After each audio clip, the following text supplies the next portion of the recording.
Hey guys, Doug Giles here, little Warriors and Wildmen time. Rich, how you doing, big dog? What's happening, Doug? Good to see you. Always happy to come on these mornings and talk to you about things that are going on in the world. So I'm pumped, man. I'm ready to do this thing. Got a glass of cold beer here.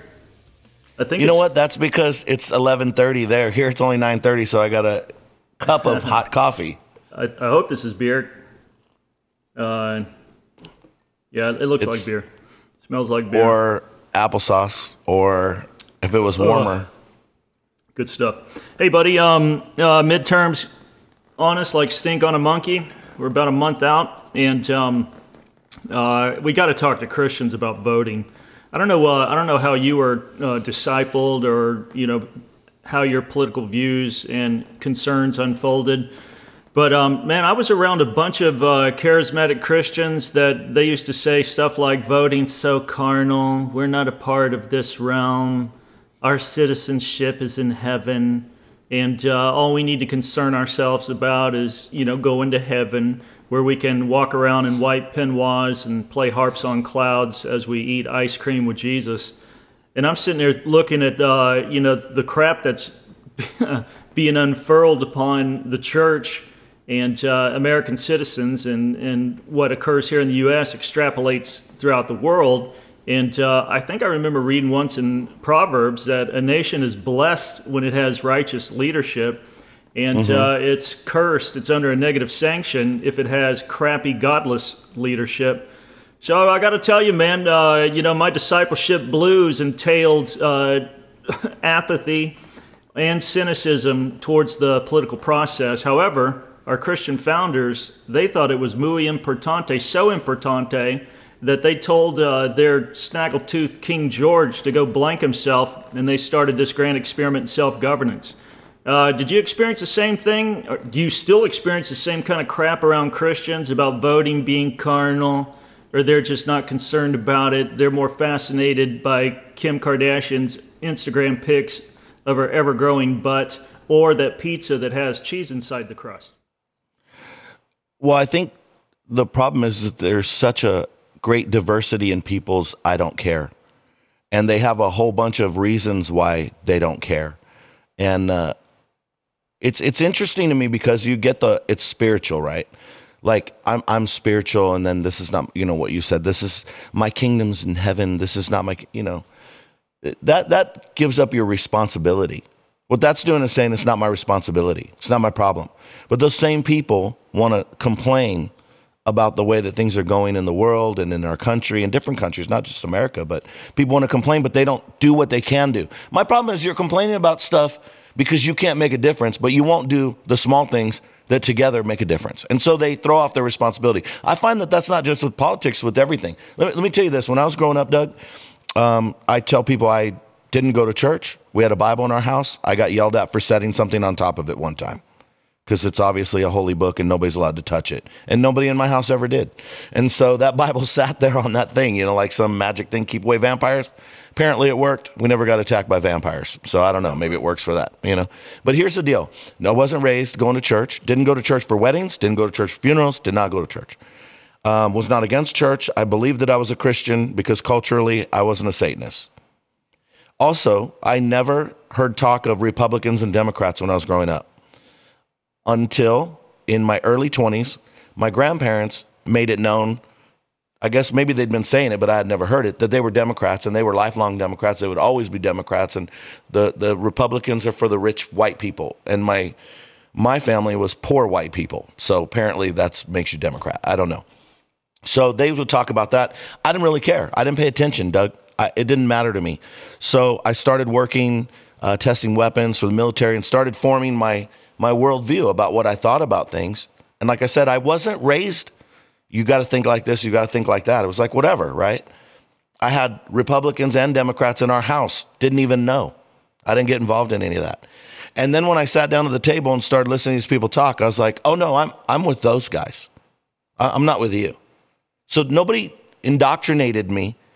I realized, wait, my beliefs of what I think about work, what I think about government, what I think about freedom of religion, freedom of speech, the right to own guns. I was like, I believe in this, and this is the party that believes in that. So that's how I came about that. So it wasn't till, and then when I became a Christian, I realized it was my Christian responsibility. Nobody taught me that in church, but I realized it's my responsibility to participate. You can't complain if you don't vote. The Christians who think that, and I tell you, man, there's this huge pastor, or this pastor who had a huge church, rather, down in... Not a huge pastor. Yeah. There are some huge pastors. Yeah, this guy's more of a tinkerpot. Had a big church down in South Florida. I'll never forget, Rich, when Obama was running against McCain. He's doing this selfie video. He's driving in his convertible down in South Florida. He's not even in the ministry anymore. That's a whole nother podcast. Anyway. He's like, you know what? He goes, God's not a Republican and God's not a Democrat. And it really doesn't matter who we vote for because our citizenship, just like you said, is in heaven. And these earthly things are all but a vapor and they're going to pass away.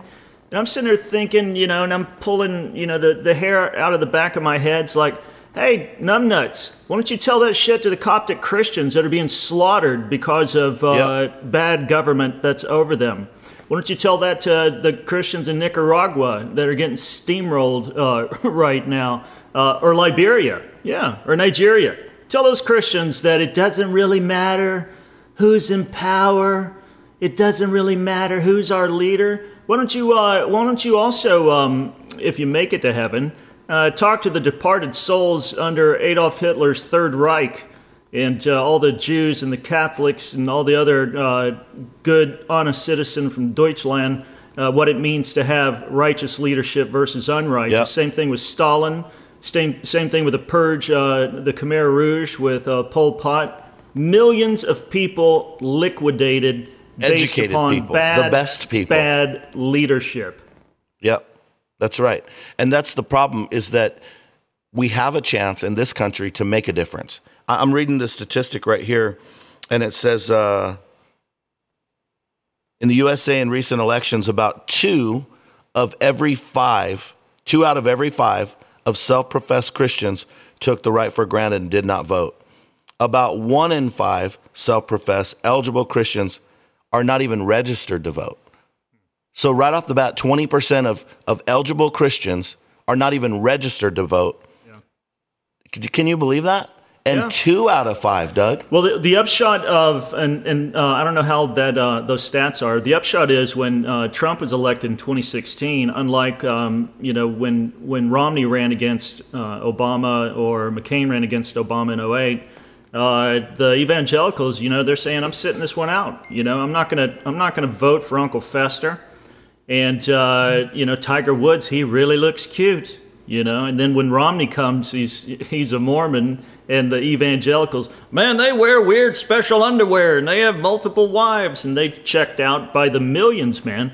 But when Trump came to bat, much to the chagrin of the evangelical never-Trumpers, evangelicals turned out en masse, man. And you know what? They were right, because he's done more for Christianity and protect our religious liberties than the frickin' George W. Bush, Jim Acosta, who confessed to be born again, first president ever, I believe, and definitely more than Barack Obama. And that's evil, wicked, comb over number 45. I'm talking about El Presidente.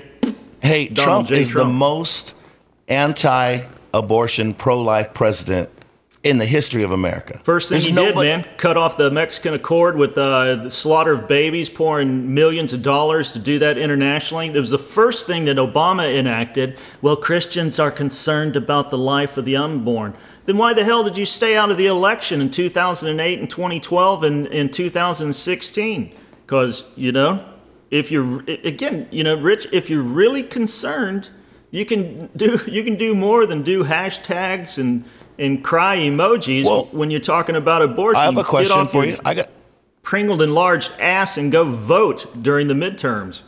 I didn't mean to interrupt you, but you sparked a thought in my mind. I'm a sparker. That's what you do. They call me Sparker. You're a provoker. So, what would you say to the Christians? One group of Christians will say, we need to cast our vote for the best choice, and other people say, I, based on my convictions, won't vote because I won't vote for an ungodly man. Yeah. What would you say to that? I think that's pious naivete, Rich. I think it's spiritual sounding. Well, Trump grabbed a woman by the man. privates. Even So how can I cast my vote for a man that they have a recording that he grabbed a woman by her privates? Yeah, it goes back to what we've talked about, ad nauseum, ad infinitum, and I don't mind being redundant at all when it comes to this point.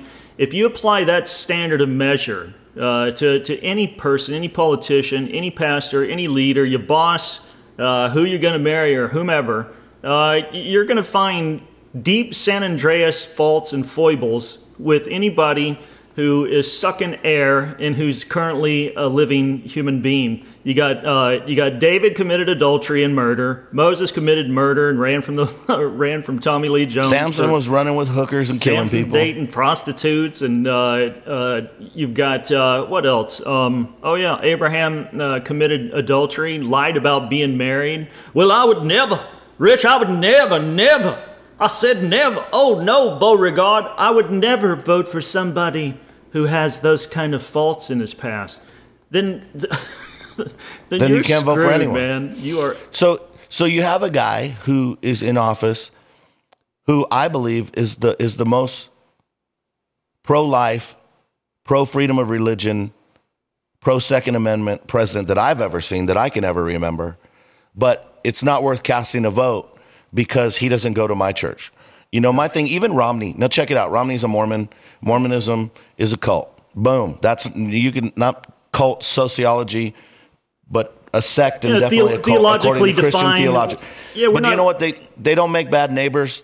They don't make bad people to go and buy stuff from their store. They don't make bad presidents. Do I want him to be a Christian? Well, of course I would want him to be a Christian because I care for his soul. But does that make him not qualified to be a president? Not in my book. Yeah, it doesn't. I agree. So, I voted for Romney. I thought Romney against Obama was the difference between chalk and cheese, man. Well, here's the problem, Doug, is that the devil is united. The kingdom of darkness is united. They are united on the destruction of freedom of speech and the freedom of religion in America, because we're the greatest exporter of Christianity in the history of the world. The devil is united in its cause against us to stop us. But the Christians, Doug, the Christians are over there going, well, no, because that one speaks in tongues, that one doesn't speak in tongues, and that one believes in healing, and that one doesn't believe in healing, and that one, this, and it's like, that's the stupidest. It's like we're under attack, you stupid idiots. Your lifestyle, your freedom of religion is under attack. As a Christian, you need to vote. Oh, and for the record, let me throw this out there. It's not going to matter in the end anyway. In the end, all this stuff's going to go down. But you know what? We have a responsibility to hold it off until that time anyway. It doesn't mean we roll over and give into darkness. Yeah, here's what I and again, a lot of Christians take that kind of passive stance when it comes to politics and being part of the national conversation and who gets to establish policy for us and abroad. And they're like, it just doesn't really matter. That's the same kind of garbage the German church thought when Hitler is rising to the top of the toilet. And the German church, they got into private little Bible studies on the sidelines of life. They became salvation egoists. It's just, Lord bless me, do something for me. And in the meantime, frickin' crazy-ass Hitler's like, yeah. And everybody's like, we shouldn't let this guy run the tilt-a-whirl at the carnival, much less our nation. But because you're on the sidelines of life in some little Christian ghetto, numbnuts just rose to the top of the planet, and he's murdering people because you, again, were fascinated with your own salvation and sanctification. And Dietrich Bonhoeffer, which we talked about quite often, he's like, hey man, this guy is nuttier than a squirrel turd. I'm going to try to derail him. And a Lutheran pastor came up with an assassination plot to take out Adolf Hitler. No, it was clear that Hitler was a threat, and Bonhoeffer wasn't going to be, just a bystander. And Yep. I mean, there's injunctions in Deuteronomy and Exodus, Rich, and you know this, but the uninitiated on Warriors and Wildmen may not. Basically says that if you see a country going down the crapper and you don't say or do anything in your wee little power, we always think like, what does it matter to what can I do? What can I get for it? God doesn't look, and again, he empowers weak people to do some amazing things in turning countries and nations around. And he's like, I just want somebody to stand in the gap and try to stop this insanity. And he says, if you see it and you don't say something or do anything about it, the least of this stuff is vote. Then God says, you got blood on your hands. I'm going to hold you accountable.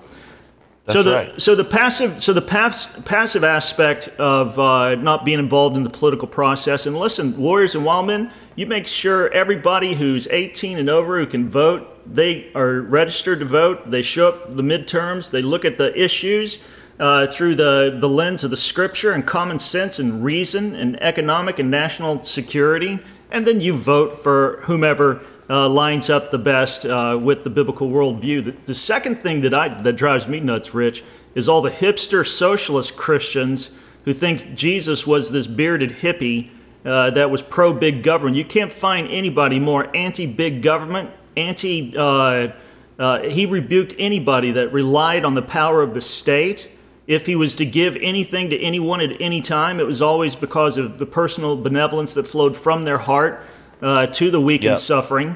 And it had crap all to do with voting for some big bureaucratic governmental bureaucracy to govern the masses. Christ was not down with that crap. But there's a lot of Christians now, hook, line, and sinker, man, social justice warriors, democratic socialists, and they think that because Jesus was, kind to the poor as a person, and he advocated it for his followers, that means that the government's supposed to take all of our money and distribute it according to whom they see fit. Well, check this out. The Democrats are pushing and pushing and pushing and pushing for people to vote. Well, just this week, the Republicans started really pushing and saying, hey, we need to get out there and vote. And the Democrats called them on it and said, what are you guys doing? It's like, wait a minute. You guys have been traveling around on buses, giving people free stuff and transporting them to go vote for things they don't know anything about. Like literally registering homeless people and then taking them to vote. And they have no idea what they're voting about. And then the Republicans are saying, hey, you need to make sure that you get out there in the midterms. It's important. That's fashion. And they say, oh, well, what are you doing? What are you trying to do? You trying to get people to do something? Yeah. And the Kavanaugh thing's blowing up in their face because, it's showing that people are not buying it. They're just not down with it. And another thing, second thing is this, Doug, is that too many people are voting according to their culture instead of their conscience and scripture. Right. It's like, if you're Hispanic, you're like, no, we can't vote for Trump. He wants to build a wall. Well, you know what? Please read something. If you're black and you want to try to say something and try to support Trump, they will shame Kanye West. Are you kidding me? Like, if they'll do that to him, imagine what it would be like, Doug, being a black man that wants to vote for Trump. You would never mention that on Facebook because you would be destroyed. If they'll do that to Kanye, what would they do to just the average guy? Yeah, I got a buddy. They'll go right after him. I've got a buddy who's a pretty outspoken pro-American, been in the military, Mexican, and he's totally pro-building the wall, and you won't believe, well, you would, just the cavalcade of garbage that gets thrown on him as he's, abandoning his culture, he's abandoning his people, yada, yada, blah, blah. And he goes, listen, when I came over here, I was tired of my nation. It was nothing but an abysmal economy with no visible means of support, no future. He said the future lay across that river called the Rio Grande. And when I came over, I put my Mexican flag down and fought and embraced the American flag. And I want people, he said, look, I came over here illegally. But this is chaos now. It's nothing compared to what it used to be, as far as the flood of people coming over. And we were talking, and the people that came over, Rich, like I used to have a lot of illegal aliens working for me and my landscaping company back in Texas 30 years ago. They weren't carrying La Raza flags. They weren't saying death to America. They weren't demanding free shit. They came over here, worked their butts off in the summer, took all the money back in the winter, and rocked up every spring ready to work again. That kind of vibe, that kind of motif, that's gone. Now it's we want this, we demand that, and we want America back because you stole it and they forgot, no, you sold it to us. We didn't steal anything. Yep. And you know what, Doug? Here, let me clarify this point too. We're not trying to make this a Christian nation through government. We believe in making the gospel available to everyone in the entire world. That's what we're commanded to do. We can't make them believe. We're not interested in making them believe. We don't care. They could do, well, we care, but we're not making anybody. We're not trying to pass a law to make people Christian. What we are doing is we need to stand up and fight for our right to have the freedom to say whatever we want, which means we'll fight for your right to say whatever you want. We just don't want you to silence us. Yeah, we don't want you to throw us in prison. Doug, that stuff's coming. That stuff is coming. They're going to throw us in prison, Doug. They're going to throw us in prison. I'm telling you, it's going to happen. For being Christian, for preaching the word. The Bible is going to become a hate crime. Pastors are going to be thrown in prison, except for these wimps that refuse to preach the word because they're coddling this horrible culture. And I'm telling you, Doug, they're going to throw people in prison. Well, it's already, certain chunks of the Bible in Leviticus and Romans chapter 1 is already deemed illegal and hate speech in certain Western Europe countries, Canada too. You can't say that. You can't go there. Houston, I think it was 3 or 4 years ago, the mayor actually had the ovaries to tell the pastors, before you go anywhere near Romans chapter 1, we have to approve of your notes. That's what I'm freaking talking about. Yeah. Doug, check this out. But again, Christians, they're like, well, it doesn't matter. Well, and they're in denial that stuff is happening. You know what? They act like they're spiritual. They don't watch news, man. They don't freaking watch anything. Here's the problem. I don't want to get engaged. I'm too spiritual. But if they're so spiritual, why can't they see the spiritual reality behind the politics of what's happening? They're trying to shut up our mouths. They're trying to stop us from preaching the gospel. It's an absolute fact. They want to control us. Now, each individual person that the devil is using like an idiotic pawn may not have that as their primary goal, but the devil will give them whatever they want to get what he wants. And he wants to shut us up. Yeah. And Doug, that's a fact. I told you, I got a letter from the ACLU from a guy who was a bishop in representing the ACLU, told me that I was preaching this and that, and I couldn't do that anymore. Doug, I grabbed that letter and took a pen and I carved my answer into their letter. I didn't write a new letter. I wrote my letter with a pen on top of their letter. Yeah. And I said, I have lawyers too. Bring it on. And I mailed it back. Doug, not kidding. They have never sent me one thing since that day. Because you know what? If you're a freaking coward, they will steamroll you. But we need to get some pastors, get some balls and some anointing back in the pulpit. And we need men to be men. I'm sick of this stuff, Doug. I'm tired of it. Everybody wants everybody to be some passive, wimpy Christian while the devil steamrolls everyone. And I'm done with that garbage. Well, as far as I'm concerned, pastors, priests, youth group leaders, whatever you want to call them, if they don't inform and exhort their charges, people who are under their discipleship, whatever the hell you want to call it, their leadership, as far as I'm concerned, they have aided and abetted evil, and they can't complain when the nation goes down the toilet. When they see their cherished liberties evaporate like a pack of smokes, well, it was your fault. Again, just like the church in Germany. You're a salvation egoist. You're concerned about little private Bible studies, to take you to heaven. Doug, sit on clouds. It's exactly like that same story that we've heard so many times in church, the guy in the flood and somebody paddles up in a boat. Hey, I'm here to rescue you. No, I'm waiting for God. And they leave in the second boat, third boat, and the guy dies and goes to heaven and he says, God, where were you? He said, who do you think sent those 3 boats? That's how Christians are acting right now. They're like, I'm not going to get involved with the thing that I can do right here because I'm waiting for God to appear in the heavens. It's the dumbest garbage I've ever heard in my life. Yeah, and if people think that we're full of crap, my company, ClashDaily.com, was one of the top publishers in the United States. Now, granted, we don't we don't preach Matthew, Mark, Luke, and John a bunch. Most of our writers are Christian. Most of them are conservative. We have non-Christian writers. We have libertarians in there, and we just welcome the amalgamation of different worldviews and opinion, but we slant to the right. When Trump was elected, they took our reach on Facebook, which was 20 to 60 million people a week.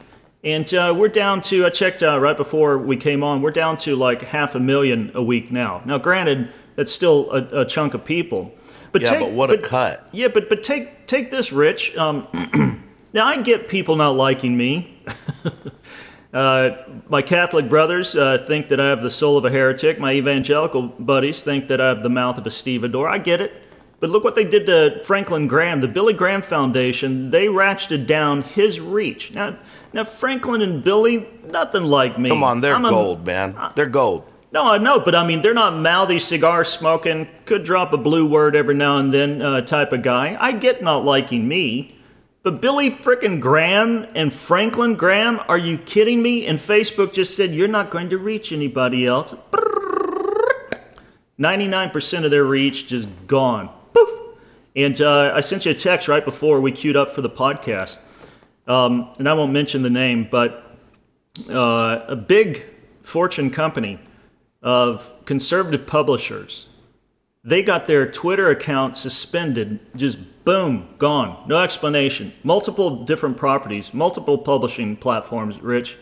Just immediately, again, no word of warning. They just said, adios, muchachos. You're gone. No explanation, gone. Now, Christian, that are listening to the Warriors and Wildmen podcast, yeah, it's not happening to you immediately, but just like my old pal Rich said, it's coming.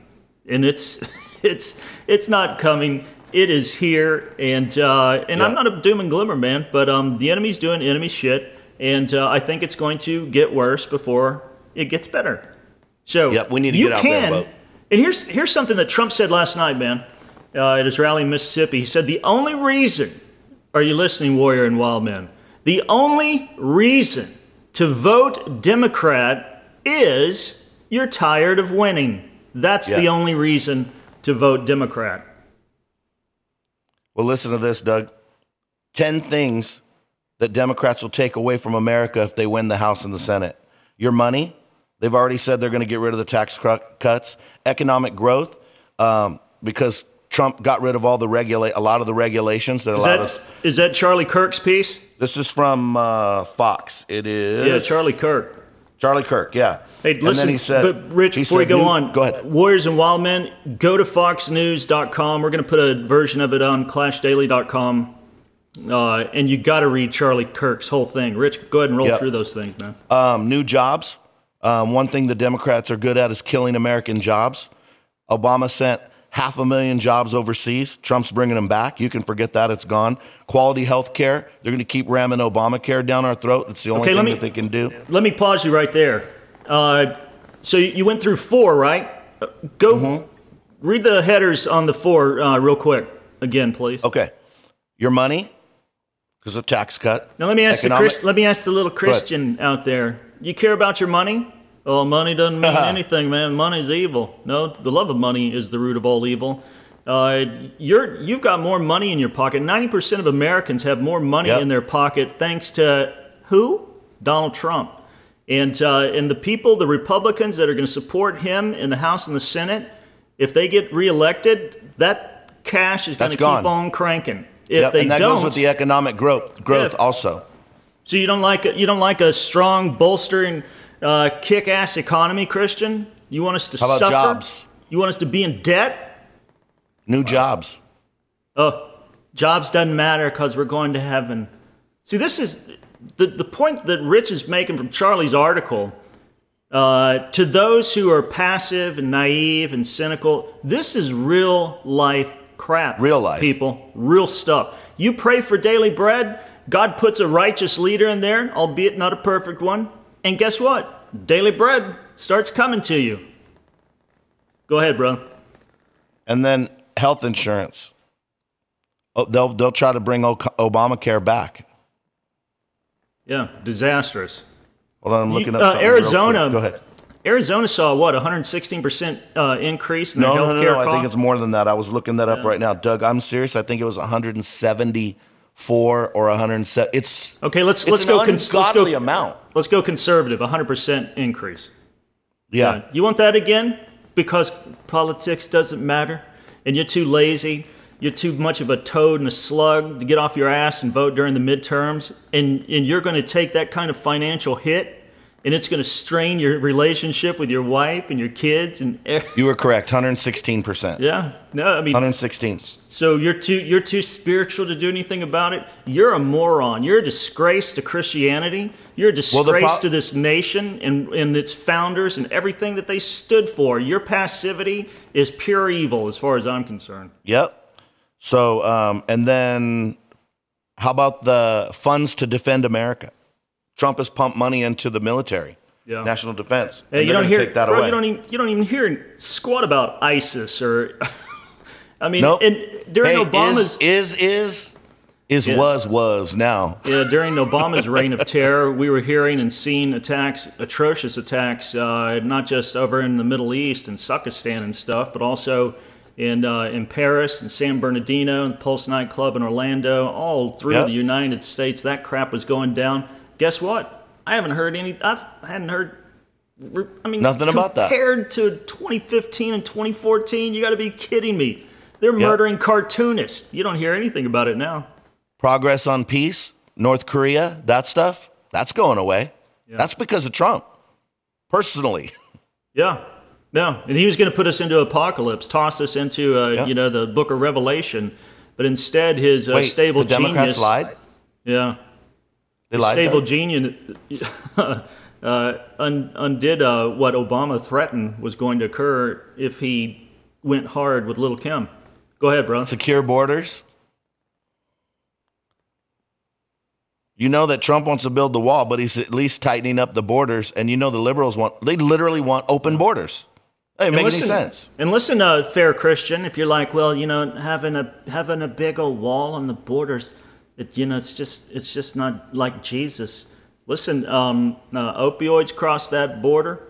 Little girls that are post-pubescent or younger cross that border into sex trafficking and slave rings. And, a border kind of stymies that flow. Do you as a Christian care about that, huh? Well, there's another thing. You think that a wall's not very Christian-like? Maybe you haven't heard of heaven. It's a walled city, buddy. It's a walled city, baby, and there's only one way in. Mm-hmm. I don't know. Yeah, and St. Peter's running the velvet rope. Well, this one right here is going to get me fired up, but gun rights. Doesn't matter. Jesus will protect us. Doug, I've had my guns taken away twice. Not only have I never been convicted of a crime, I was never, relating to the gun rights, full disclosure, and I'm talking 27 years ago, but not only was I never convicted of a crime, Doug, I wasn't even accused of a crime. Had my guns taken away twice. That's America right now, man. Yeah. Voices on social media, you're already talking about that. They don't care. And then stable government. Because these people are out of freaking control, Doug. Yeah, and Paul's injunction to the Christians in his epistles to Timothy was, we pray for our leaders so that we can live in peace. Now, you get the unrighteous ruling, you get the things that are demarked in the Bill of Rights, they start vanishing away. There's no peace, man. You can't say what you want. You can't live how you want. You can't protect yourself or your family or innocent people. You see an influx of folks that don't give a flibberty gibbet about our Constitution crossing over in the southern border. And in the thing that God, I believe, in His sovereignty, via our founding documents and our founding fathers, brought forth on this terra firma, on this side of the planet, has indeed been a blessing to all people, tribes, nations, and tongues, not just us. You'll see that stuff just dwindle away, as it did under Barack Obama in 8 years. Trump's brought it back in 2. And when I'm sitting there listening to the Democrats and all their scare tactics and all their Russia and Kavanaugh and Stormy Daniels and all this other crap, I'm trying to deduce down, Rich, what is their message for the midterms? And here's what I've got. The Democrats, they show themselves to be concerned about the separations of families in 2018, but they weren't in 2014 when Obama's administration was doing it. Here's another point. Democrats call conservatives and Christians deplorable, racist, sexist, and every other pejorative term that they can think of, including implying that Kavanaugh, a sitting D.C. District Court judge, is a super secret serial rapist. That's who you're voting for if you vote for Democrats in the midterms. Also, they jumped on the Me Too bandwagon and ditched the Fifth Amendment right of due process for both accuser and the accused. They've showboated, grandstand, fear-mongered, and outright lied about sitting politicians and the president. They've irresponsibly ginned up harassment of Republicans in public spaces, which, by the way, the restaurant Fiola in D.C. that allowed those anti-Kavanaugh mooks to harass Cruz and his that was crazy. And his hot lady. Guess what? Their business is tanking. They're begging customers to come back. They're like, we didn't know. I hope they go under. We didn't know. Bro, if it was Rich's restaurant, I don't know, what kind of food would you serve? Comfort food? Mexican food. Come on, Mexican food? All right. So you got Rich's Mexican restaurant. And say all of a sudden... Ricardo's Tortilla Shack. And you got Ted Cruz, which is funny because they're like, we're against this white Ted Cruz. Ted Cruz is... Ted Cruz. Yeah. C-R-U-Z, you moron. He's Cuban. And what color were the people yelling at him? Yeah, white. But Pretty anyway, sure they were Rich. white. Anyway. So you got Ricardo's, you got Zeke, he's slinging hash, refrieds back in the kitchen. You got Luke, he's the maitre d'. You got a couple of you got Matt Diaz, you got some other the brothers around, and they're doing the waiting, doing a little bartending, shaking up some Mexican margaritas or martinis, whatever you call it. And all of a sudden, these anti-Kavanaugh people surround Ted Cruz at a table. What does Rich do? Doug, how about some people come in my restaurant and surround anybody? Yeah. I don't care who it is. Right. You're not here to eat. You sit down and eat. But not only that, if you're here to eat and you're causing problems with other people, you're gone. That's just common sense. That's business. It's also just common respect for decent human beings. I would never allow anybody. Look, if Obama was in there, Doug, I would not let people come in there and protest Obama or bother him. Not. Ever. Not once. If you got a lesbian couple, you get a bunch of friggin' They're not coming in my restaurant to bug those people. Yeah, you're not gonna. They're here to eat, and you need to shut the front door, and you guys can take it out on the street.